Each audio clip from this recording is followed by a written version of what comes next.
Hello, I'm Robert, helping people who are scared of many things. This if you're scared that the Supreme Court might overturn gay marriage or contraception because you've heard the news about them overturning the Roe versus Wade, the possible draft that suggests, but it's from 2 months ago, so I'm not going to, I've talked about that separately.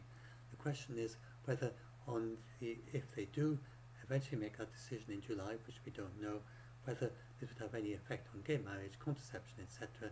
The answer is no. It's pretty clear. Alito himself says. So there are two sides to this.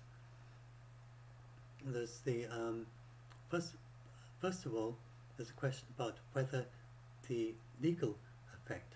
So when the Supreme Court decide new cases, and they decide them based on precedent from previous Supreme Court cases. So Alito was concerned whether by deciding if they do decide to overturn Roe versus Wade, would this undermine the right to gay marriage or contraception for future Supreme Court decisions? He says no. So that is a legal opinion. So he's saying this has no legal effect. They can't use it as precedent to overturn those things.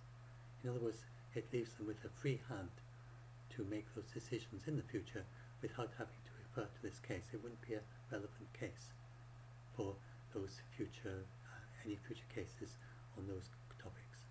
That's what Alito says. Legally precise, very clear statement that he makes. And I say I'm not. This is to help scared people, and not an argument in the pro-choice or pro-life debate. I'm for the United Kingdom. We already decided our legal system already decided pro-choice long ago. So I'm not arguing either way in the United States. I'm just helping people who are scared. It's not a question for us, it's not relevant. And even legislators don't know what its final decision will be. So that's the one side, and there's all the context I talk about in my longer video. I talk about all that in great detail in longer video. And then the Roe has no relevance to LGBT. So the thing is that justices, we see this very clearly in the United Kingdom, justices are chosen by a commission of other justices and lawyers who choose them solely on their legal merit. And nobody in the United Kingdom even questions, like when the Supreme Court decided against Boris Johnson in a case in 2021, nobody said that, not even the slightest suggestion that they were left wing, that he's right wing, he's conservative.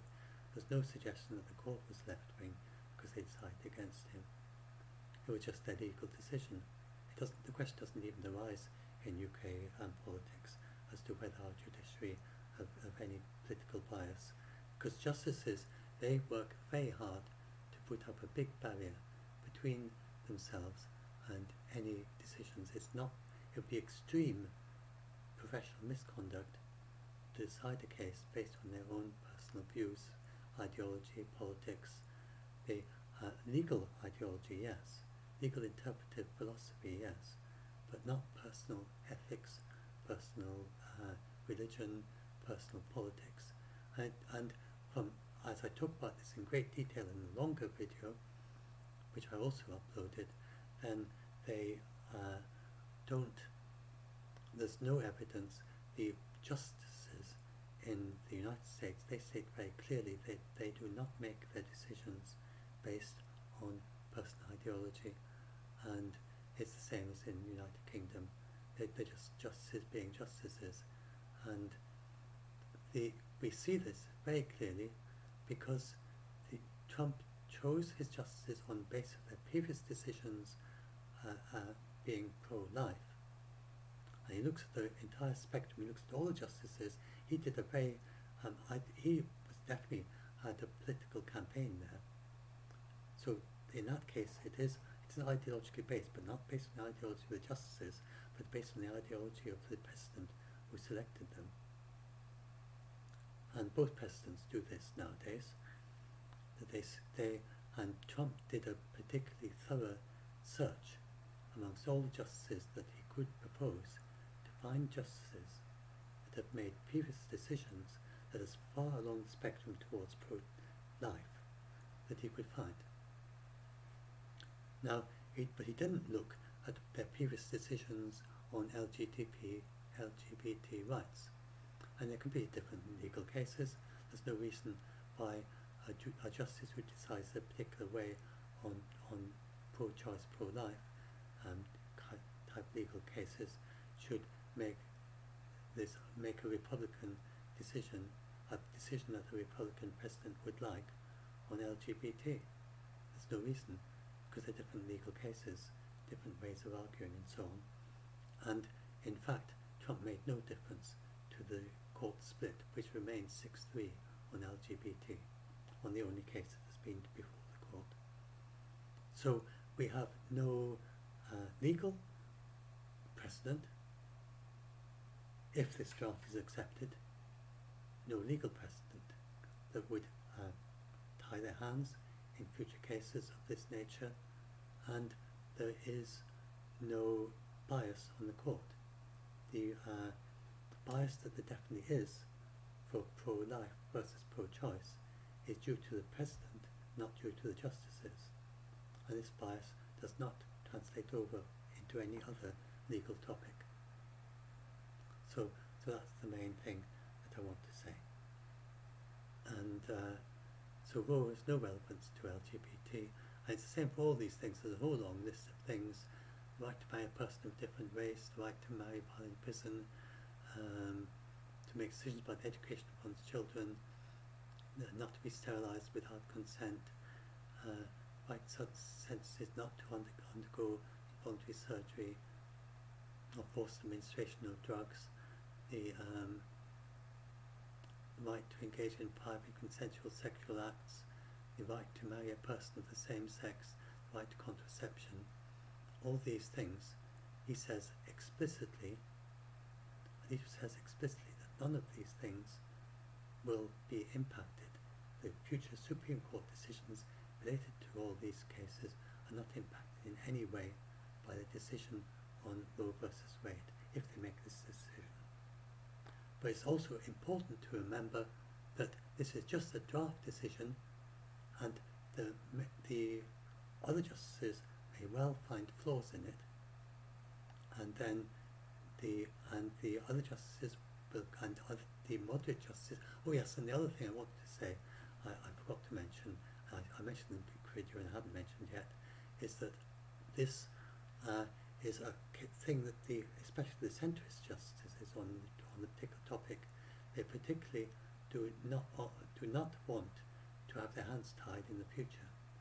So that some justices are kind of reasonable, are kind of quite comfortable with making quite broad-reaching decisions in the Supreme Court. Other justices don't like that at all, and they don't want to make broad-reaching decisions. And they say, well, we've got to keep limited in the Supreme Court, a kind of legal philosophy again, that whatever the Supreme Court decides should be as limited as possible and have as least implication on future decisions that the Supreme Court might have to face. So some of the justices don't want to make decisions that would imply on future, that would tie the hand of future Supreme Court cases. And they see this as a reason for not arguing, not reasoning in particular ways, as a kind of meta reason for throwing out particular lines of legal argument. Because if those lines of legal argument lead to tying their hands in the future, then they say, well, this is a meta reason to look for something a little bit more limited, something more precise, more definite, more contained, and see if we can contain it and tighten it in some way, rather than use these broad things.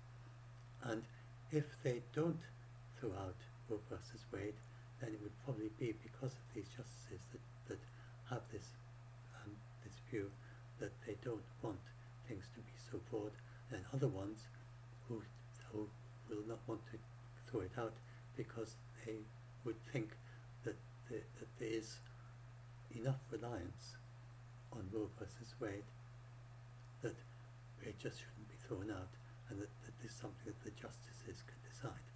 And there are various other ways that there'll be lots of ways. There'll be dozens, hundreds, thousands if you have a legal background, which I don't. There'll be many ways in which this decision can be changed. It's just a first draft, and it's not going to look the same. Whatever they decide, it won't be the same text for sure. It'll be a different text that they decide, and the arguments are likely to be very different in detail. And so the question is whether, with this different text and the different arguments, whether they come to the same decision, and that will depend on 4 months worth of legal complex argument that they're going through right now, and they themselves most likely do not know what the answer to that will be. But whatever they decide, it has absolutely no relevance to LGBT, and